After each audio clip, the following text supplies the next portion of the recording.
పండినంటీడు ఎండల్లోన చిన్నబోతే పండించగా చేరుకున్న నీదరికి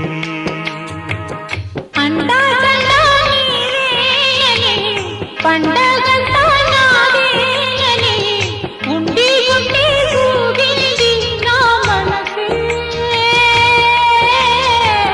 కొండపల్లి బొమ్మాయిక పండు చెండు దోచెయ్యన దిండి పంచేవేళైనది రావే, దిండి పంచేవేళైనది రావే.